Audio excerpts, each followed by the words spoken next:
Going on? This is your boy Eddie Cool. I'm playing injured. I've been diagnosed with the what's my status?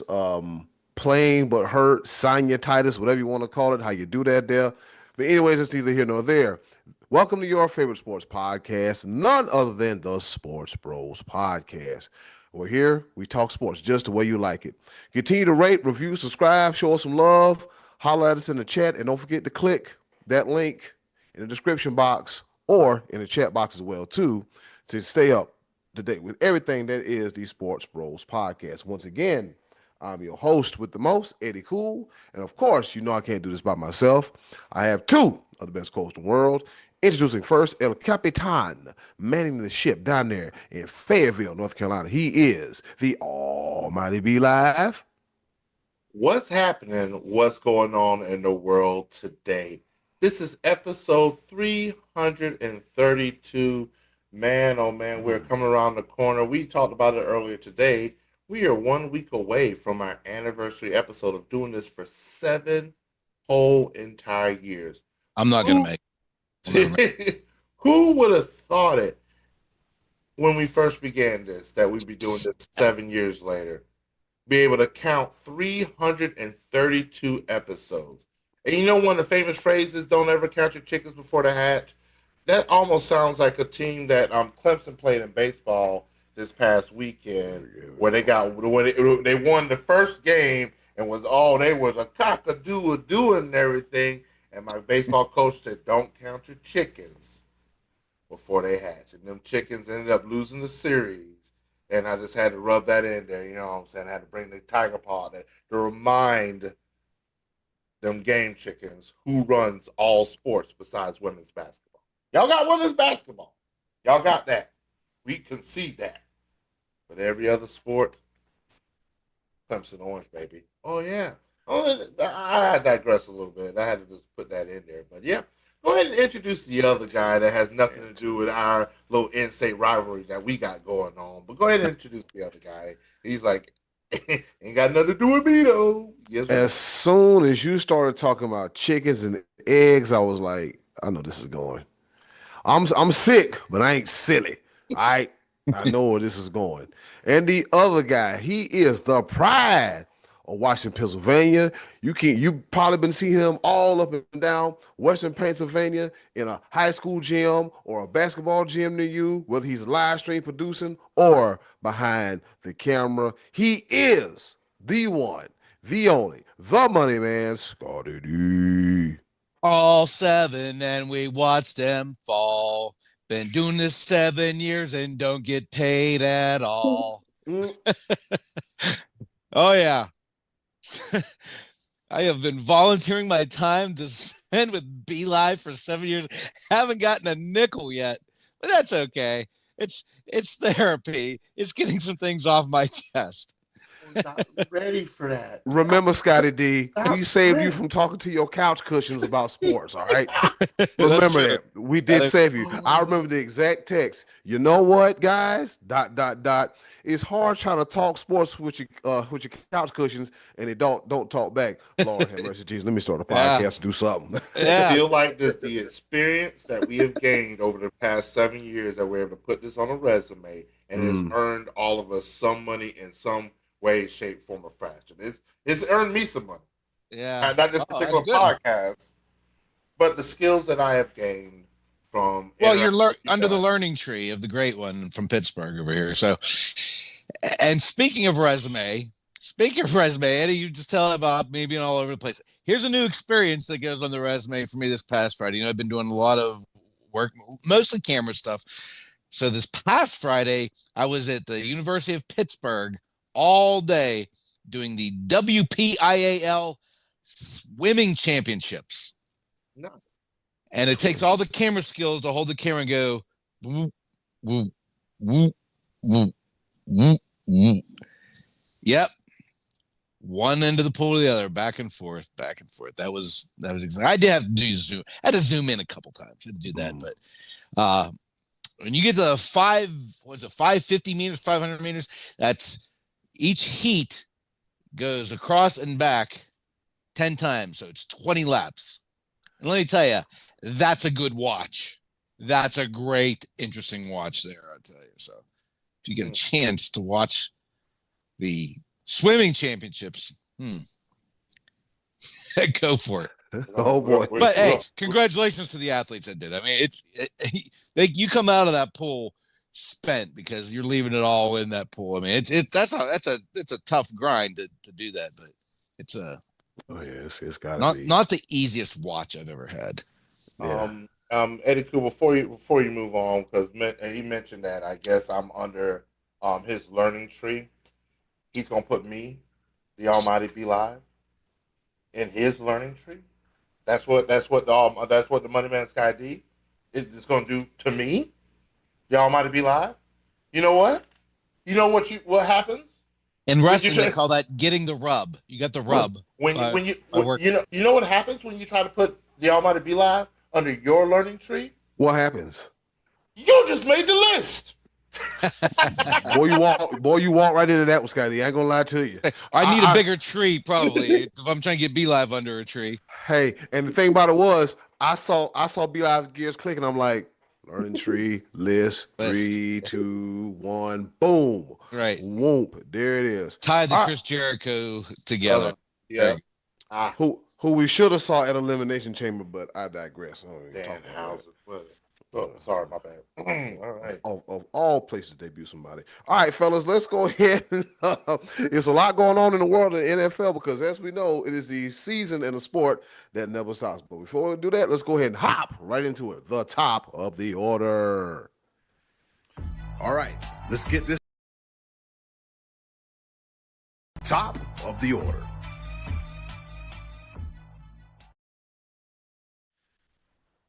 All right, as I mentioned before, the cool graphic and the music and the things flying in the screen and everything, we have some breaking news, fellas, before we went on the air.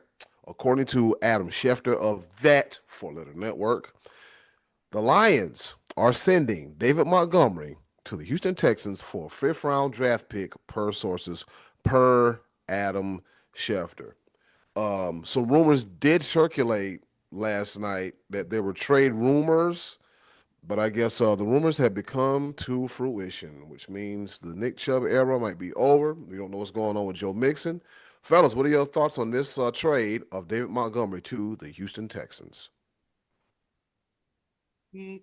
More inclined to what the Lions are doing. Like, it's one of those things in the NFL as it exists, you always want to have a comparable second back. And I think the majority of teams really have that option. Even your Super Bowl winning champion, Seattle Seahawks, for the majority of the season, they had a two-back system. I know that my boy got hurt later in the playoffs, whatnot. But the majority of their success was on the backs of a two-back system. And you could say the same thing about the Detroit Lions. Like Sonic and Knuckles. Like it was a two-back situation. But you start to see that they were leaning a little bit more towards the younger Jahmyr Gibbs. He got a few more touches and everything. So the writing was somewhat on the wall with that. But you still want to have a viable option as a second back. So I'm wondering if they're going to use a couple of those draft picks that they picked up in order to go in that direction. I think they also picked up a offensive lineman from the situation as well. So Juice Scruggs. So the Juice is heading to Detroit. Juice Scruggs. Yeah, that's a football player name there. And they say Ian Rappaport saying it's the Texans' fourth rounder, Juice Scruggs, and a seventh rounder from Montgomery, and he says it's fifth round value, but a complex deal. So originally, I think he did report it was a fifth rounder. But okay, all right. So it's originally. It looks like it looks like he updated a second tweet out on that. But yeah, I mean, if you're Detroit, if you're like a Detroit fan, that's got to be kind of sad to you because that's been that two-back system has worked. They get comfortable with that the last couple of years, and I thought that brought out the best in Jared Goff. And you lost your offensive coordinator who went to a championship game went further than you did this past year. And it's just like it seems like Detroit's window is getting chipped away at here a little at a time. To me, I think this has got to be a money move, because I think that means they're going to have to pay Jahmyr Gibbs, and they can't afford the two back system. And Houston thinks enough of Montgomery where they're going to probably part ways. I wouldn't be surprised if both Mixon and Chubb are gone and they draft somebody. It's kind of maybe doing their own similar two back system down there. So yeah, the musical chairs are beginning with that. Houston, this will probably be a good move, I think, for Houston to upgrade a running back, because Mixon didn't give him much. He was out injured a good bit of his time down there, and Montgomery's been like the workhorse back. He was good in Chicago. He's pretty durable, pretty good with Detroit. I like Montgomery. He's a guy that I wouldn't mind giving the ball to down on around the goal line. And then I did with Houston, they did Woody Marks actually stepped up quite a bit. Oh, that's right, yeah. So that's going to be interesting to see how. Does that complicate things fantasy wise for me? Because I have Montgomery on the keeper. Woody Marks is the upside. For a second there, I thought, he'll be the feature back. It's going to help my fantasy value, because I started losing carries to Gibbs last year. Oh man! Now you're about to be losing carries and Marks. Yeah, I mean, I guess I can hope for the best. Hope Marks tears his ACL in training camp. Hope for the best. That's evil. Wow! Where is the dump button? Now we are going live. Hey, I felt Woody Marks, dream, right? A guy can dream. And Woody Marks and his people as representatives. We do not represent the thoughts and feelings of Scott Donnelly. I said that on the air, and B-Live would say it off. See, he's wisdom from the learning tree, I guess. Oh boy. Wait a minute. So what y'all telling me is Chris Jericho is coming back tonight, right? The way y'all talking, that's what it's. And the way Scotty D talks, he's coming alongside Sasha Banks. So like he caught me off guard, because when he told me about Danhausen, I was like, man, he go with the BS again, and it actually ended up being true. And I was like, you lying. But that's neither here nor there. We digress quite a bit. But man, because I looked and I was like, man, come on, man. Come on, Danhausen. That is for the connoisseurs of pro wrestling podcast that should be coming up soon. I plug you in pretty well there. You did it good. You did it good. I'm trying to figure out when, what, and well, because your brother been busy as of late. Gotcha. But I think it's a good upside for the Houston Texans. That they already have a great defense. What version of CJ Stroud will we get coming into next season? And then also the health of Nico Collins and Tank Dell is something that you have to consider as well too. So who knows, man? Maybe the Texans might run a classic ground and pound and great defense kind of football team, and there might be a lot of 13 to 14 games or 17 to 14 games or something that long, along that way. But hey, a win is a win. Is a win is a win. All right, fellas, and something else that's been making news over the weekend. You remember how we used to go to school and get those progress reports or the report cards? You remember that? Yeah.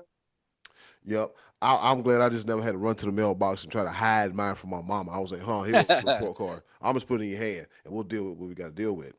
So, I'm looking at ESPN.com and the NFLPA 2026 report cards, and it has the results for all 32 teams. Now, ESPN obtained the results of the NFLPA 2026 report cards, an annual survey that grades franchises from an A plus to an F minus on everything from ownership to treatment of the families. We weren't supposed to know this year, by the way. Oh, we weren't.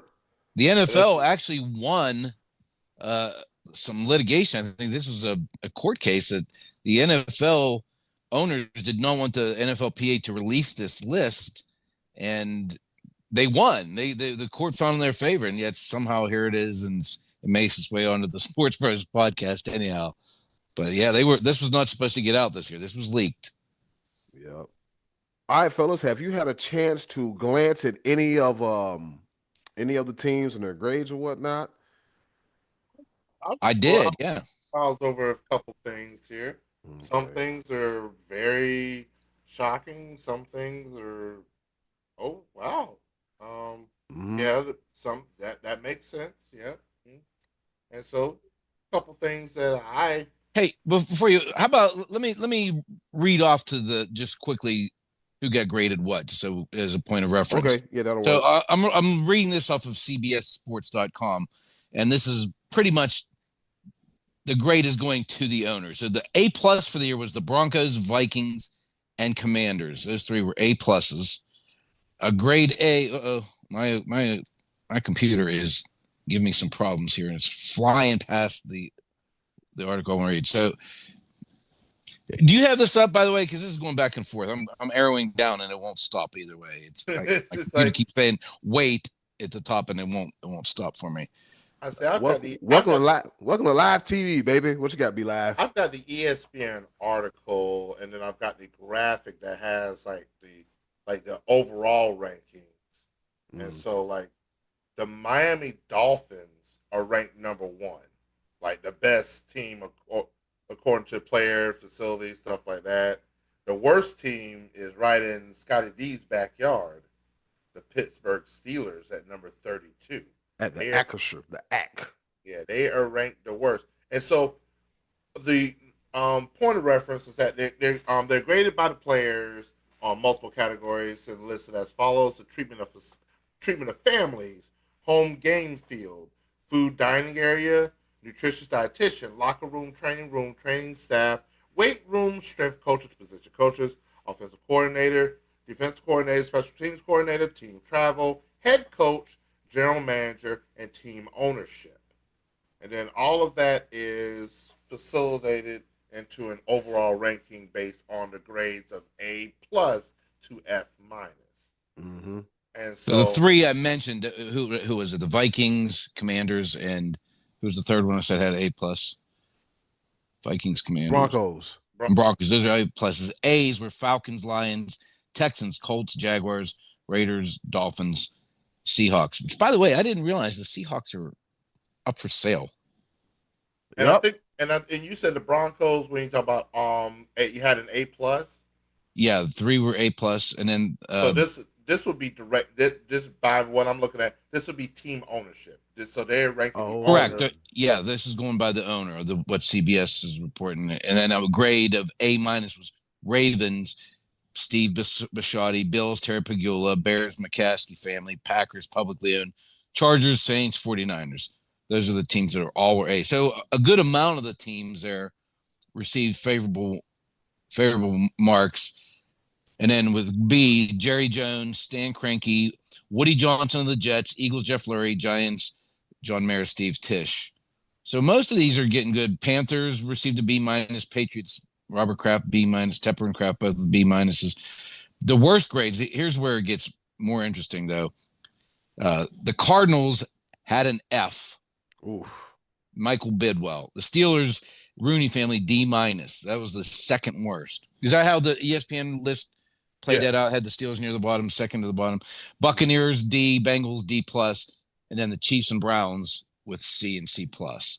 So really, 1, 2, 3, 4, 5, 6, 6 NFL teams got bad marks, below average to terrible marks, which I guess speaks well to the fact that most players, because this all comes from the players, are pretty happy with what they're getting from their NFL team on all the criteria that you listed there. And Meaning so meaning money and facilities and coaching staff, training staff, all that stuff.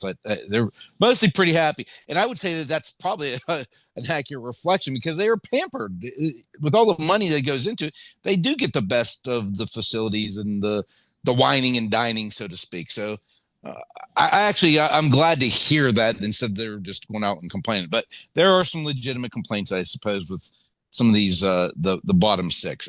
What surprises you? Anything on that list there, Be Live, for the better or for the worse? well the better part for two separate reasons. Um A plus for team ownership for the Washington Commanders. That means these guys are extremely happy since the departure of Dan Snyder. So I mean, Yeah. so like, is that because the bar was so low that now they're actually seeing, like, the Commanders got a lot of good marks for a team that like they have one of the oldest stadiums. So like you would think that some of these marks will be down lower, but I guess it are they retroactively voting because they're getting a new facility? I wonder that because There's a lot of new players on Washington too. They turned over a lot of their rosters in the last couple of years. Yeah, that's true. and so that's the one thing I noticed. And this, Scotty D, I believe you can attest to this more than anything. The Dallas Cowboys ownership getting a B. We talk QT Yeah. about Jerry Jones. So let me look this up because I want to pull it back up because I want to make sure. I want to see. Done it. He gets B for team ownership, B for general manager. So it's not they grade him well Mm-hmm. despite everything that it's so Well, what. he overpays for a lot of those guys, and they probably realize it. I mean, what's that going to rank Jerry Jones? Oh, I suck, and he's paying me great. But Yeah. Interesting to note of those from what or the CBS is making a note. The last two NFL teams to be sold were the Broncos in 2022 and the Commanders in 2023. Mm-hmm. Two of those three are the A pluses.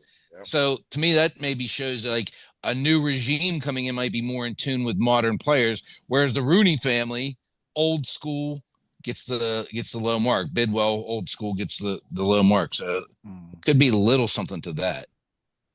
That sounds about right. You said Scotty D, they won a settlement. They said, hey, don't disclose this information, but they did Yeah. it anyway. Yeah. I'll tell you what, two things that surprised me. One is that the Steelers last year got a D and went to an F. The fact that they somehow are looked at worse when many people say that's like the model franchise. That's the model franchise. It just makes me wonder if maybe those players, a lot of them just hate that turf that they play on in Pittsburgh because it gets chewed up. They play high school football, and as the year goes on, they gets chewed up, and they constantly they don't play on the same. They are replacing it. Maybe just that system is too old school, where they want to make upgrade to the modern fake turf that most NFL stadiums use. And another thing that's go ahead. They use it for high school games too. Yeah, high school.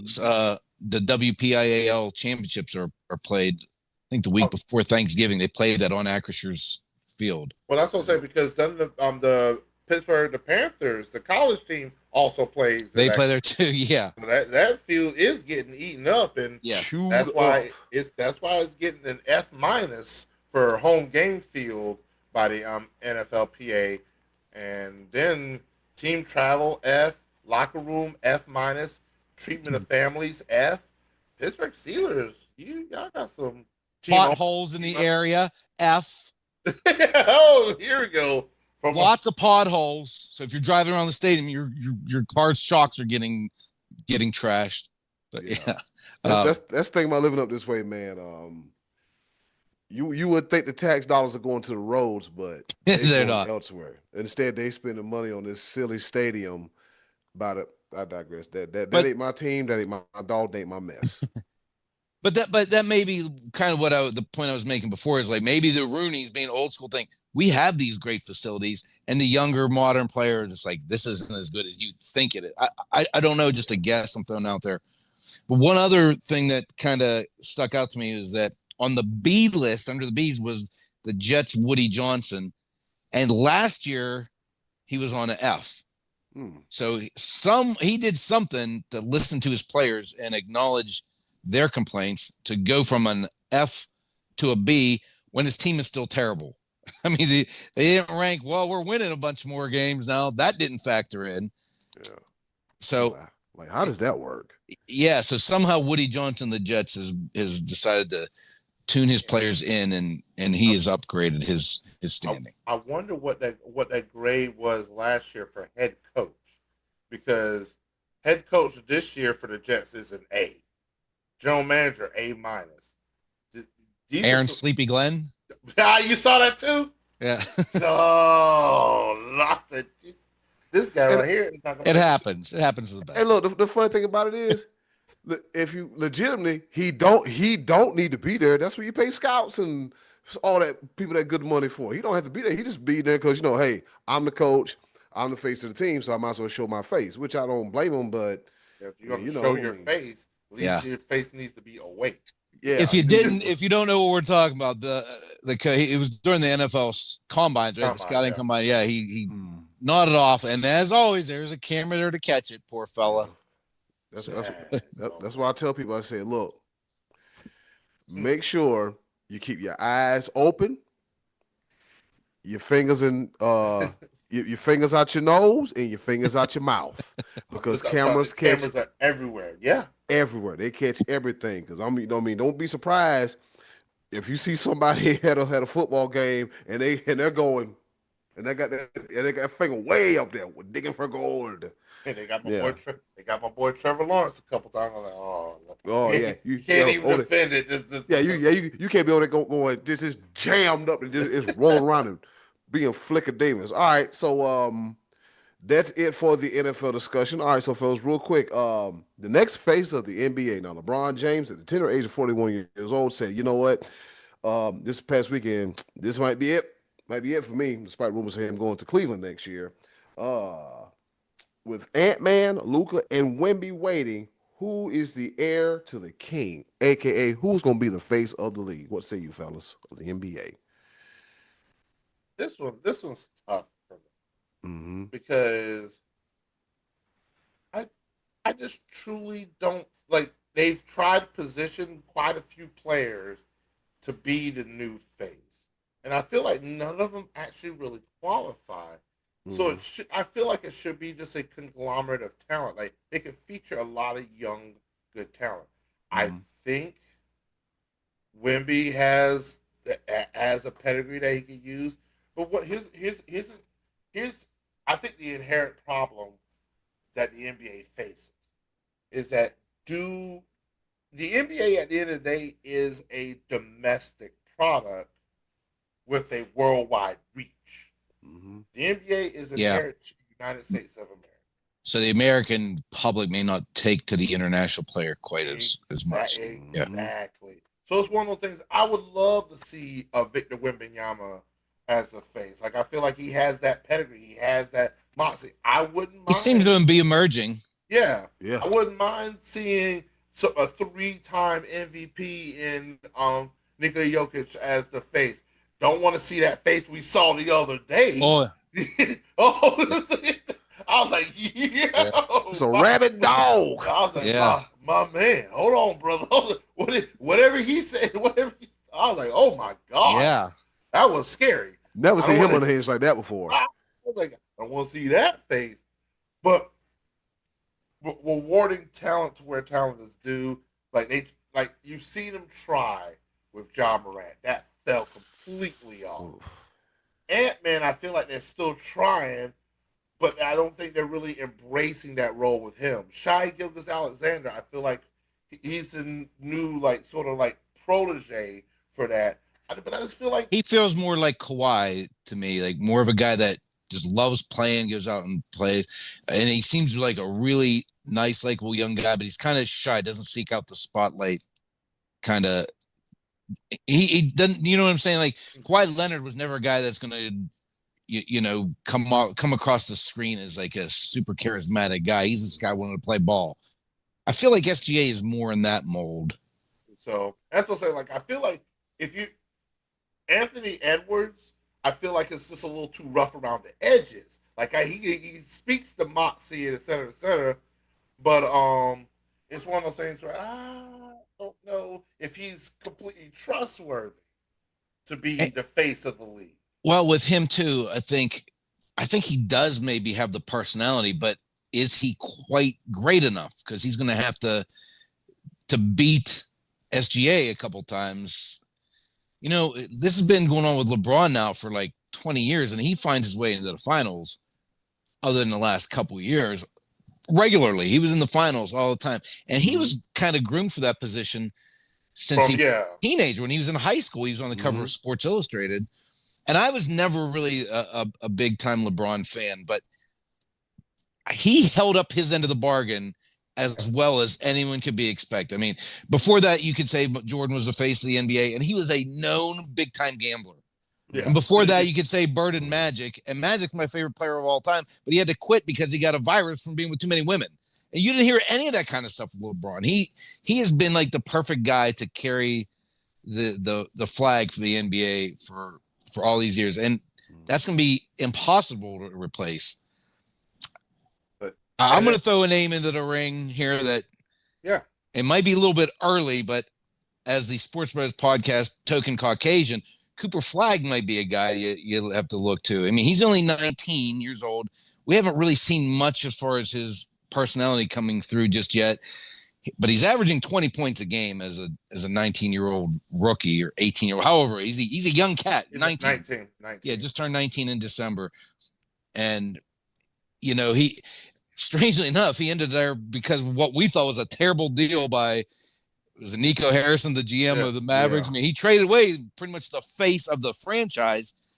The team was spiraled out of control. Kyrie Irving got hurt, and the ping pong ball went the right way, and the Mavericks ended up with this guy. And and everything's bigger in the state of Texas. And literally the luckiest lottery pick I've ever seen in my life. Right? Yeah. That's outside of Shaq, maybe. Yeah. But Shaq was one of those kind of bridge face of the NBA guys. You could stay there for a little while between Jordan and LeBron. You could probably say Shaq was the face of the NBA for a few minutes there. Never Kobe, because people hated Kobe when he was younger. But Shaq was always like the big kid everybody loved. He was always Shaq is the face of every other company in the United States. Pretty much, yeah. Oh, God. Papa John's, ESPN, TNT.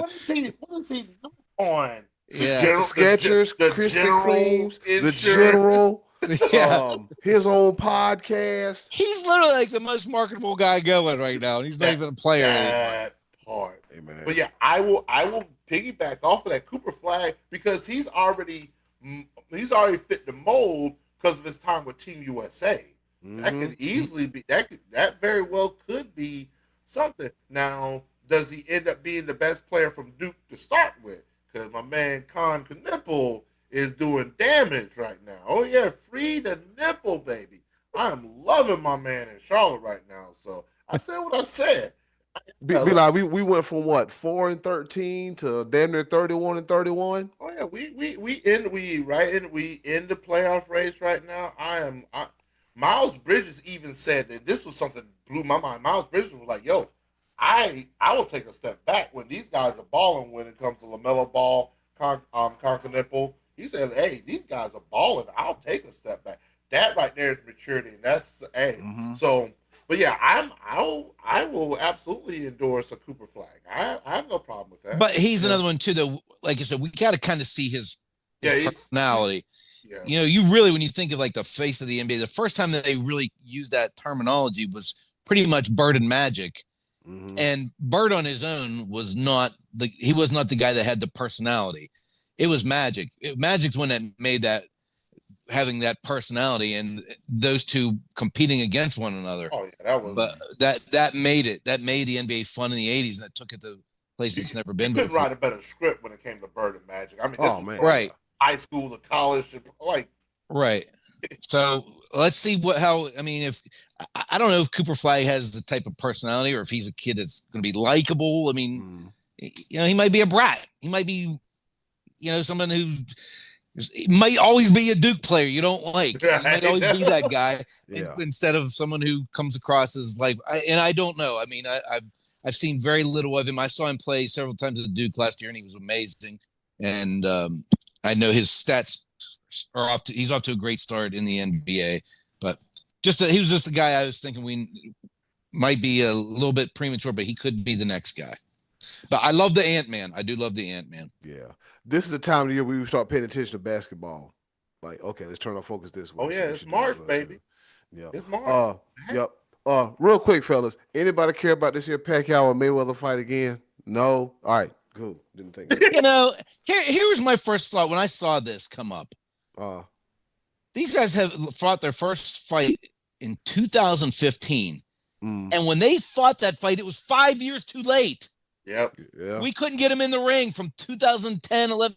Every year, it was, they're negotiating on working. They're different organizations. They made us wait that long, and then they had a dud of a fight. It was just typical Mayweather sparring and jabbing and outpointing Pacquiao. It was uneventful. I don't want more of that. And I don't want Mayweather Tyson either. I don't care about all that. Mayweather he's past his due date, and I used to love watching him fight, and so did everybody else because a lot of people wanted to see him lose. But it's too late. The rematch should have been this number 2 fight. It should have been the 2015 fight. Yeah. It should have. But B-Live, we're gonna come back from the break because we're up against it. We're gonna get your thoughts, and then we're gonna go into our favorite portion of the show. Stick stay. Don't you dare go away. More SportsBros podcast. 7 years we've been doing this. Coming 7. at you. Yes, for a very, very long time. Wow. Oh.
Sports Bros podcast. And before we went to break, the bros were sharing their thoughts about the big fight, air quotations, if you will, between Floyd Mayweather and Manny Pacquiao as they do it again for the second time.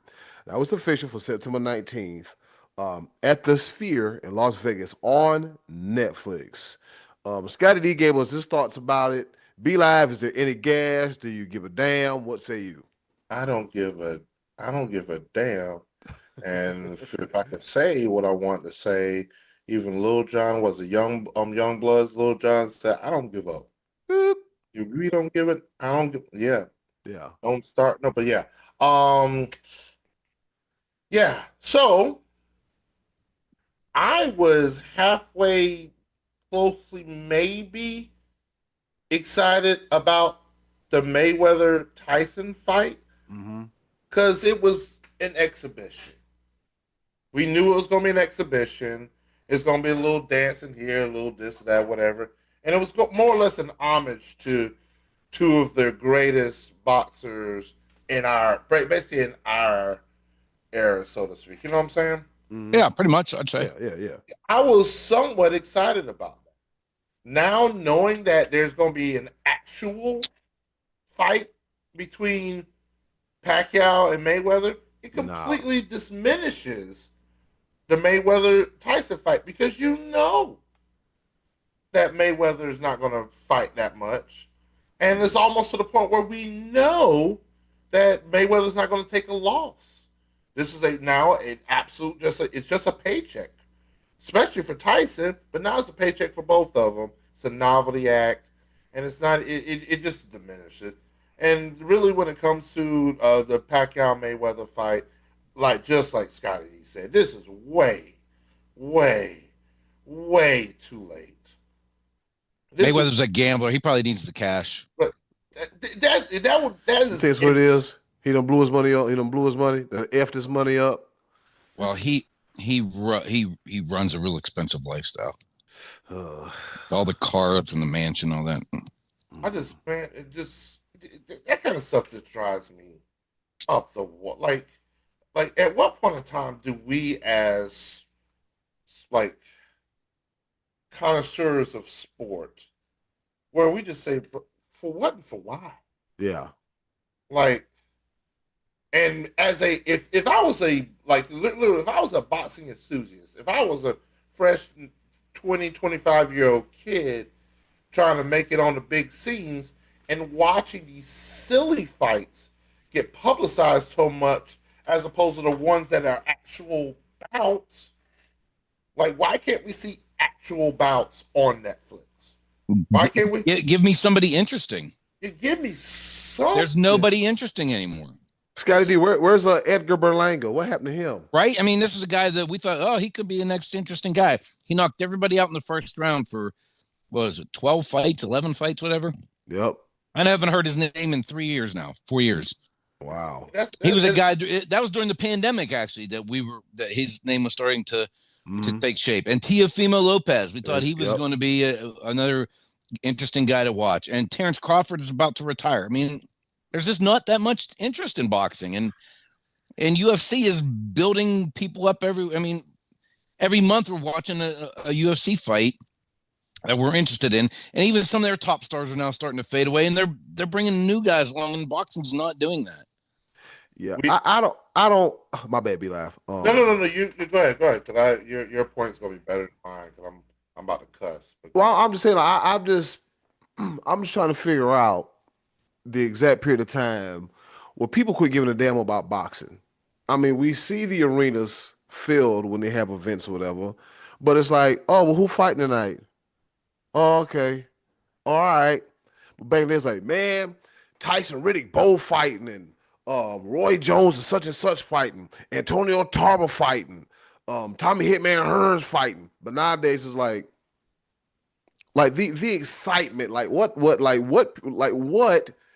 what happened to the excitement that used to be in boxing? Because you guys remember how we used to be like, hey man, such and such fighting tonight, and I was like, yeah, we got some boxing over here on ESPN, you know. As a guy who worked in a sports bar, we used to circle the big boxing matches, and it was several a year, and that was from 2004 to about 2010, 12. And I guess that's kind of when the fade started to happen, when Roy Jones Jr. started to decline a little bit. And Mayweather at that point was like the last guy standing. Lennox Lewis retired, and the heavyweight division, which is always the leader in making, being excited about boxing, that faded off. And, it just nobody replaced those guys.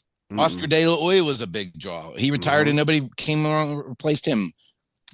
And the one fight we wanted, we didn't get for 5 years. I think I'm gonna tell you this that might pertain to what we're facing right now, and I think we're dealing with an identity crisis, and we're also dealing with a quality of sport crisis, and this is all sports. And but it pertains more of your boxing and mixed martial arts arena, because I think we as a society are no longer focused on the actual sport itself and the athleticism, and we're now focused on novelty acts. We're focused on entertainment value.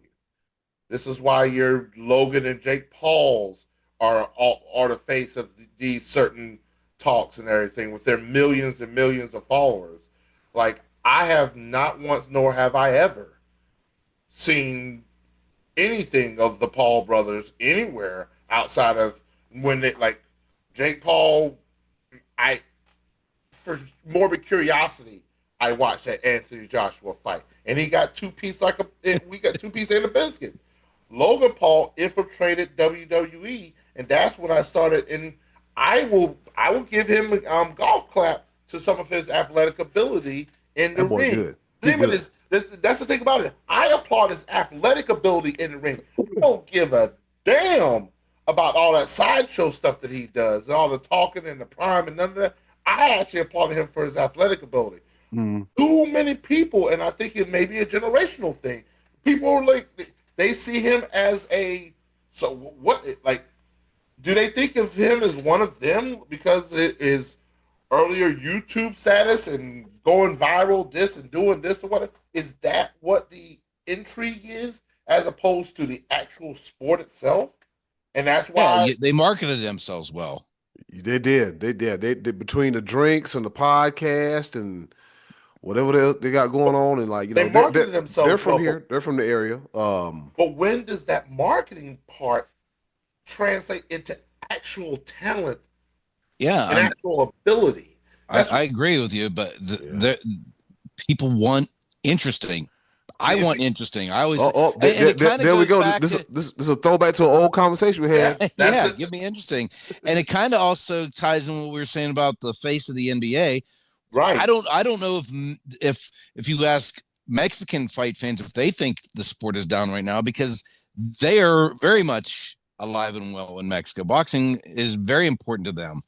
They watch that religiously, and there's just not maybe as many American stars that we care about. They're very much Latinos that are ruling boxing right now, and in the meantime, in the UFC, we're seeing personalities of the guys, and we're seeing more of them, and they're international, and yet they seem to be thriving. There's a lot of Brazilian and Russian, European people that are the that are wearing belts and the top contenders, and it doesn't seem to make a difference for UFC fans.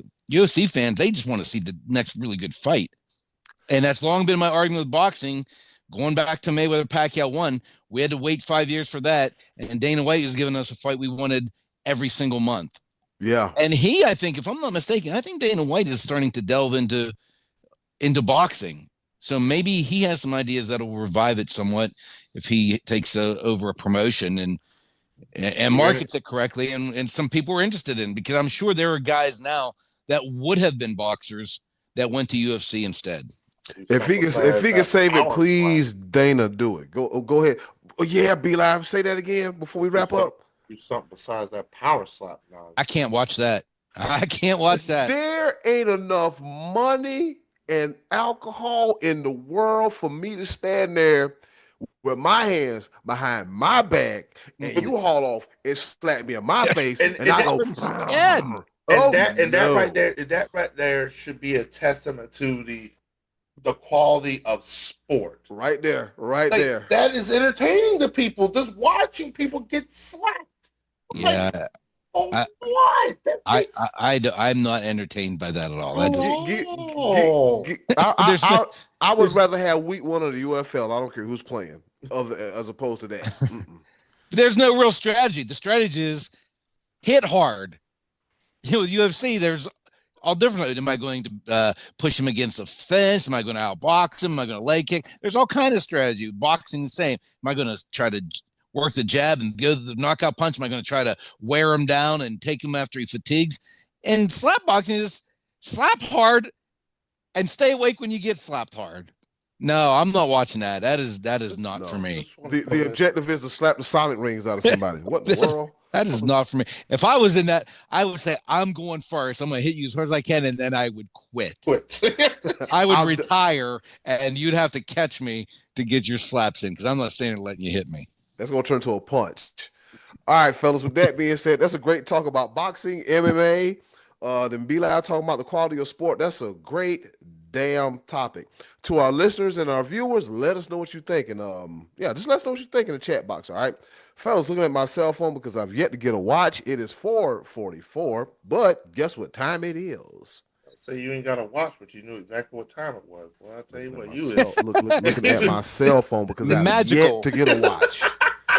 Looking at my computer because I've yet to get a watch. what time is that? I don't know. What's going on? 444 according to my naked wrist here. Oh, boy, I'm glad y'all asked. It's time for our favorite portion of the show, the choices of the voices. With that being said, hey, yo, Button, hit it. Choices of the voices coming at you right here on the Sports Bros podcast, where they picking at me. Button still works for us. Does she get paid, or she also on the free plan?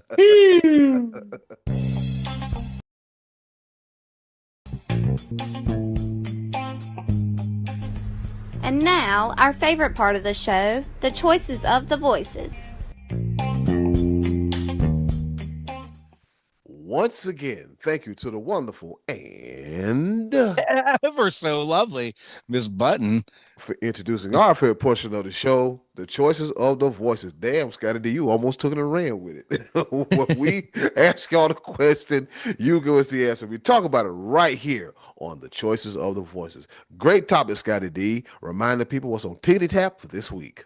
Last week, we were basking in the glow of the gold shining off the necks of the American men's hockey team for the first time since 1980. They were gold medal winners. And we thought, let's talk about whether we would be more excited for that, which was a thrilling event, or as a hockey fan, would you rather have your team win the Stanley Cup? If you could only get one or the other, what would it be? Would you throw that gold medal back in order for another dance with Lord Stanley? And Eddie, cool. We had some interesting responses. What do the people say? All right, let's go. The best name in the game, Joe Comfort. He says, I give the nod to winning Lord Stanley's chalice for a few reasons. First, the grind of an 82-game season, coupled with the tension of playoff hockey, makes for a more telling of a story. Second, it's a magnificent thing to watch a team general manager put together a well-oiled, tight-knit unit through the draft, trade, and free agency processes by wading through one of the most skilled and ethnically diverse populations in sports. That said, winning a gold medal will appeal to my pride, as in him being an American. So he gonna say the gold medal.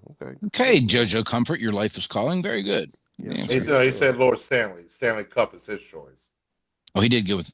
Oh yeah, he gave the nod in the first. Oh yes, he did. Very, very compelling. Yeah, good job, JoJo Comfort. All right, Ryan Robelski. He says a gold medal is great for the country and the sport, but bro, these athletes are paid silly money, and most comes from ticket sales. And he puts in quotations. If football was an Olympic sport, I would want Barry Sanders playing 4 games outside of his contracts, 3 quarters into the season. Hell no, he doesn't want that.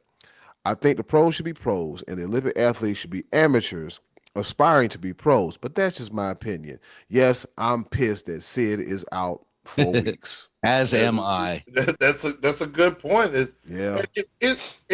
And I'm just gonna opine on this real quick, is because it's tough. It's tough because we have our loyalties to our respective teams. I'm a diehard Carolina Hurricanes fan, so I was watching USA and Canada and Finland because our Hurricanes got gold, silver, and bronze. I was watching all three because it felt more that I was obligated to the Hurricanes more than I was to USA.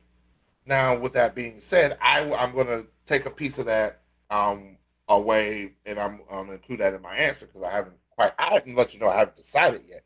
But the point that he's sort of making is that, yeah, losing Sid the Kid to technically exhibition, Yeah.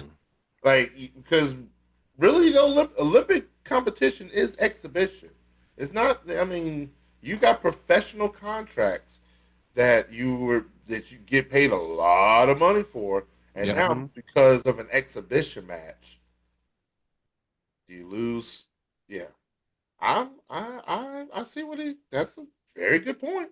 Yep, makes perfect sense. Matty Ice Martin Tracy, he says, at the end of the day, as globally glorious and memorable a gold medal can be, it's still an all-star affair. I understand that there's a difference in the motivation from the usual all-star games. It's still, in my opinion, not equal or as hard fought as getting your name on the Stanley Cup. I would make one caveat. The 1980s gold medal men's hockey team would be the exception because that was the USA's true amateurs against the world pros. Okay. Also, a very almost in the same lines as where the Olympic competition is an exhibition. Right. So Yep. Makes sense. Makes sense. Patrick Bruce, that's a new name. What's up, Patrick Bruce? How you doing, sir? He said you can only get one name on a gold medal. So he's one with the gold medal, which is true. All right. yeah, that's one of those things where that is yours. You take home that medal. That medal belongs to you and only you. Yeah. And it's one of those things you played with a team. It was an absolute team effort. But even with the Stanley Cup, that Stanley Cup stays at the team facility. Yeah.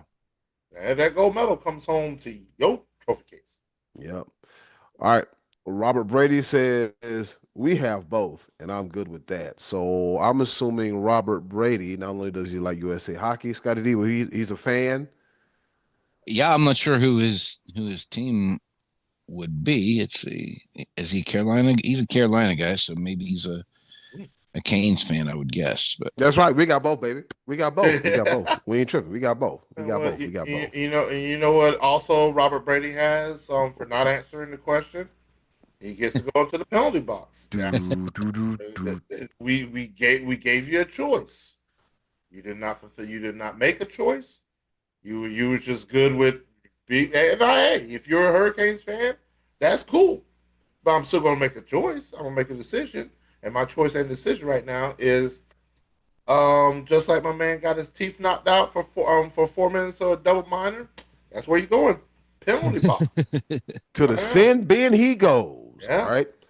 Stan Sagley, he says, I'd say gold medal. There are less people who have won in hockey as opposed to the number of Stanley Cup championships. Okay. I think the number is now up to 62. 62 players in USA hockey history to have a gold medal. 62. That's it. Wow. 3 teams. That's a short list. So that right there, the rarity of getting a gold medal, that carries a lot of weight. And what was it? The Brock Nelson and his grandfather, great uncle, and his uncle. Yep. There's 4 gold medals in his family in USA hockey. That's crazy. 3 generations.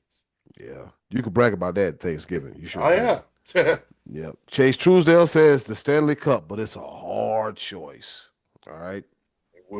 Scotty D doesn't come with nothing easy. Yeah, you better recognize. John Jenkinson said, "Can it be both?" Nah, John. No, sir. I will answer. I said it. I typed it out, and I'll answer it on the air as well. It can be, but indecisiveness usually will land you in the penalty box. To the sin bin he goes. I'm trying to tell you, and we ask these questions for you to make a choice. Give us a real answer. We want you to think about it. Yeah. Scotty D thinks long and hard about these questions. He's come up with over 300 different questions. Some of them been repeat, but I Really? want to. That many? Yeah, I think you introduced this probably what episode 5. Yeah, This was episode 5. Mm-hmm. somebody. It was just very like. So just think of Scotty. Think of that. You've Me- come up with quite a few questions, and I Mm-hmm. applaud you for you. I'm running out of material here. Hey, look. Yeah, I know how it is sometimes. Like, So Yeah. let's see you guys. Shout out to everybody for their participation in this week's Choices of the Voices. JoJo, Comfort, Ryan Rabelski, Maddie Iceborn, Tracy, Patrick Bruce, Rob Brady, Stan Sagley, Chase Truesdale, and John Jickinson for their participation in this week's Choices of the Voices. I'm going to go first, fellas. Good. I thought long and hard about it, really, but not really. I was like, you know what? What's more difficult to win? The 80, as JoJo Comfort did mention, the 82 game grind it is to get to the playoffs. So if you're thinking about it, if you play the 82 games, you qualify for the playoffs, you play like another what? You're playing close to 100 games, right? If I'm not mistaken, mathematically, I might be off. You're playing close to 100 games to get to the Stanley Cup versus the Olympics, where you're probably playing what, 8 maybe, 8 um, to 8. 6 at best, and then Yeah, then you have a couple of exhibition games that you play yeah, with you, whatever. But yeah, yeah. And the thing about it is the gold. I was originally going to lean on the side of getting a gold medal because it is a once in every 4 year opportunity that doesn't happen often. But I'm going to roll with raising Lord Stanley's Cup, being a Carolina Hurricane fans, and we got one. We have one. You got to think about it, like 82 plus another, what, 12, 13, 14, 15. That's 100 plus games to raise a cup. That's a very long and arduous season. You have to Yeah. think injuries. Um, in this case, the prolonged All Star break. There was no All Star game this year for hockey. It was just a winter break. So you got to think, you got guys sitting around and you know getting stiff and not being limber, and they got to get back into shape, and they got to continue the 82 game grind. So I'm going to say, which one means the most? I would say raising Lord's Stanley's Cup. What you say, Scotty D? Yeah. I think you mentioned the All-Star game.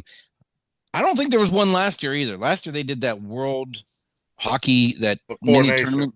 Four Nations, right? Four Right. Nations. Woo, Yeah. boy, yeah. And I actually feel like that kind of elevated the stakes a little bit for the gold medal this year, because everybody was into that. It got people into that. Was something new and fresh. And if I'm not mistaken, didn't Canada beat the US to win that last year? I think they did. Winning that gold medal is a commonplace for Canada, but man, it meant a lot for the U.S. to do it this time. Having said that, I thought that was such a great feel good moment. That was, it was really cool, it was really exciting, and a lot of cool stuff came from that. But it doesn't even compare to the elation and relief I felt winning the Stanley Cup. Oh my goodness! Watching Mario Lemieux do it twice in the early '90s, and then getting Sidney Crosby to do it in 2009. Fast forward to, I think it was 2015 when they finally got back there, and I felt like it was such a grind. And when they finally did it, and the Penguins finally did it, oh man, it was just elation. It's that's a hard thing to do. And plus, I got these guys I'm rooting for. I've been rooting for Sidney Crosby for 20 years now. I root for these guys over the course of an entire season. I'm invested season after season after season. Whereas 2 weeks you're invested in winning the Stanley Cup. I know it's a lifetime investment to be an American, but man, that winning that Stanley Cup feels really good. So that's my answer. Be live. This gonna be tough. It's gonna be tough because this is coming from. I'm playing devil's advocate for a quick second because I mentioned earlier how me as a Carolina Hurricanes fan, I watched a gold medal winner, a silver medal winner, and a bronze medal winner because I was watching my Carolina Hurricanes players as well as rooting for USA. So Mhm. in a sense, I was of course I wanted USA to win. Of course. That meant more at the time than the Carolina Hurricanes. At the time. This question was so difficult in one sense because guess what? Eddie Cool, me, you, Scotty D, we are fans of franchises that have won the Stanley Cup. One part of your question, Scotty D, that really sticks out, you asked, would you trade that medal in for a Yeah. dance with Lord Stanley? And that's So a hard, different answer. So the fans of the Buffalo Sabres, Vancouver Canucks, San Jose Sharks, the Ottawa Senators, the Nashville Predators, the Minnesota Wild. Damn, Minnesota just can't win nothing. Good Lord. Nothing. Winnipeg Jets. Winnipeg. Lord Jesus, my man Hellebuck got to go to the Winnipeg Jets with his gold medal, and they have never won Stanley Cup. He's like, bro, you better, hey. Yeah. The Columbus Blue Jackets, Seattle Kraken, and the Utah Hockey Cup. Kraken and Hockey Cup just came in. But those 10 teams have never lifted Lord Stanley's Cup. Ask those fans that question. Ask Maple Leafs fans. Oh, ask them. It's been forever. They're one of the have, most but passionate fans in all of sports, and it's been, I think, since '69 for them. That is a very good point. Us, we're elated for a different reason. It's been quite a while. It's been 2005 for our Hurricanes, and the past few years we've been right there at the cusp. close. We've been close every year, which is like, come on. Ask those teams that have never lifted the Stanley Cup. That's your answer right there. The Stanley Cup all the way. Yeah. Like it's one of those things where, and here's another big point to this question that you asked, Scotty D. Would we even ask that question as citizens of the United States of America if we didn't just win? Yeah. We would never even ask that. So that's also that's another caveat. But at the end of the day, Lord Stanley's Cup. It's just it really is just, and it's a year every year dogfight. This what as much as we love the action of it, it is still an exhibition. Yeah. We had our moment. We cheered USA. It's gonna be all types of hallmark stories about it. We're gonna remember this in the annals of history from a country and a historical standpoint. But when it comes to the sport itself, Lord Stanley above all. That's it. I think most people went that way with us. So. I'm working on my Mike Tirico. If you haven't noticed, see, I'm working on that Mike Tirico, man. I assure you, ladies and gentlemen, I think we said it the last episode that we had. But if you have not listened to that closing of the Winter Olympics by Mike Tirico, you absolutely missed. I'm still inspired by it. I kid you not. That's the type of message I want to bring out in everything that I do. So absolutely. Yeah, Mike Tirico, man, he's one of the best to ever do it. He's one of the best to ever do it. I had something on my mind, but I forgot what I was going to say. Anyways, with that being said, that does it for another edition of the Choice of the Voices. But before we go, Scotty D, what's on tap for next week? Emmett Smith recently criticized Roger Goodell for wanting to expand the NFL schedule to 18 games. I'm going to ask you as a fan, would you like to see the 18th game, or do you like the 17th game, or would you prefer going back to the 16-game schedule? How do you as an NFL fan feel about the 18-game schedule? That'll give us something to talk about next week, Eddie. Cool. Yep, because we had the combine this past weekend. What else do we have NFL-wise? Free agency is right around the corner as well, too. Yeah. So, it's going to be action-packed. Oh, fellas, I know what I had on my mind. Did you know that this year is the year for the World Baseball Classic? It starts in a few weeks. Yeah, actually, I was thinking that too. That as a Penguin fan, watching Sidney Crosby miss the next 4 weeks because if Paul Skeens blows his elbow out this World Baseball Classic, I was just saying, better not happen. That is a definite point of contention when it comes to these exhibitions. Yeah, these exhibitions, but such a good watch. That's the thing about it, man. It's intriguing television, and you don't think about that until it's like, oh, he got another half of a season to play. You know what I'm saying? So yeah, all right. With that being said, that does it for another edition of the Choices of the Voices. Be live. Grab that pepper grinder because we're finna walk it off up out of here after this break with a quick round of pepper. Walk off shots coming at you. Don't go nowhere. We'll be right back after this break.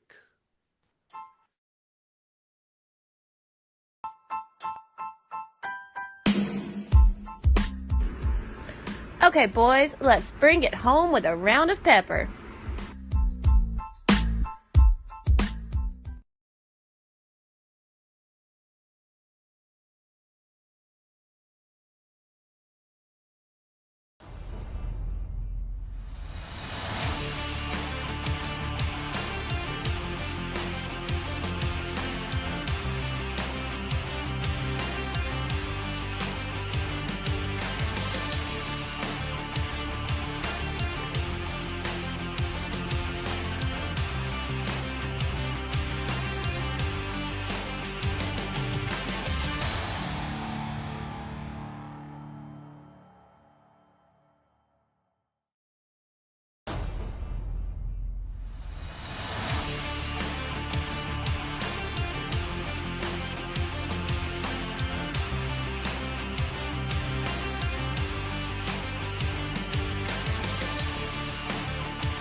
Oh, jeez. Well, you heard the woman and you heard Scotty D fall. Tripped over the chair. Did you tell this chair, excuse me? Man, that wasn't fair. You heard the woman's time for us to go home and get the hell up out of here. But before we go around the pepper, you know how we do it, man. We got one big old topic. We're going to opine about it. Here to enlighten, educate, engage, entertain, and not trip like Scotty T did. All right here. And with that being said, I'll go first. Fellas, guess what's going to happen in Atlanta, Georgia on March 16th? Take a wild guess. I have no idea. All right. Which was the anniversary? No, we'll be past that. The Atlanta Hawks said, you know what? We're gonna celebrate this day in true Atlanta fashion style. They about to have them a Magic City Monday at the Atlanta Hawks. All right, they'll be hosting the Orlando Magic. And it says the collaboration and theme night is very meaningful to me after all the work that we did putting together Magic City and American Fantasy, said Jamie Gantz. The iconic Atlanta institution has made such an incredible impact on our city and its unique culture. Now, the Magic City Kitchen, according to this article from NBA.com, will serve two versions of the world famous lemon pepper wings, the Lou Will lemon pepper barbecue wings and the traditional lemon pepper wings. From the food to the music and the exclusive merchandise, we are excited to team up with Magic City to create an authentic, true Atlanta-inspired game experience, said Hawks Executive Vice President and Chief of Marketing, Melissa Proctor. Is that on a Tuesday night? I might have to go. So, yeah. So, mark it on your calendars. Magic City Monday in Atlanta. Over to you, Scotty D. All right, we are closing in. Well, I mean, we're in March. It is March. That means March Madness is coming right around the corner. That means the next 2 weeks we'll probably be talking a little bit more college basketball. Duke right now is the number one team in the country. They have not, this week being named that is the 149th time they have been occupied the top spot. According to ESPN, that's a record. They got 55 out of 59 first place votes. They are 27-2. Arizona, number 2 team, is 27-2. Michigan, third place team, is 27-2. We have some really good teams heading into March, and I reserve the right to change my mind. But man, I don't know if anybody's beating Duke. I don't like the Dukies, but they look awfully good. Be live, change my mind. No, just go ahead and walk us off. I can't change your mind because Clemson did not do their job against Duke. And Cameron Boozer is the truth. But check this out. He's good. This is quite the interesting story. And this is not going to be my typical shock and awe, what crazy thing goes on in the story. This is actually a feel-good story because it takes place in at Elon University, Elon, North Carolina, where the remarkable happened. Elon softball decides they want to throw a perfect game, 6 inning, perfect game against UNC Greensboro. And then the men were like, hold our beer, and throws a 9 inning no hitter, combined no hitter. Elon women's softball, perfect game. Elon men's baseball, no hitter, combined no hitter. Just one walk from a perfect game. Elon University, softball and baseball. Same day. Boring. Wow. Wow. No hits. I had to watch all those people go to the plate and get out. 15 innings, That's one impressive. walk. That's crazy. Perfect game for the women, no hitter combined for the men. Elon University. That's absurd. Stand up. That's crazy. Same day. Wow. Wow. And for the groundskeeper, they gotta love it because they ain't got much work to do. Just run the rake over it, and that is it. Yeah. And speaking of that being it, that does it for another episode of the Sports Bros podcast. And in closing, do something nice for yourself if you can. Do something nice for someone else. I greatly appreciate it now more than ever. Be a blessing, not a burden. Please be a blessing, not a burden. This is your favorite sports podcast, the Sports Bros podcast. Be live. Take us home. Yes, sir. Episode 333, the 7-year anniversary. It's our anniversary. Podcast. Yep. See y'all next week. See y'all next week. Y'all be good. Take care.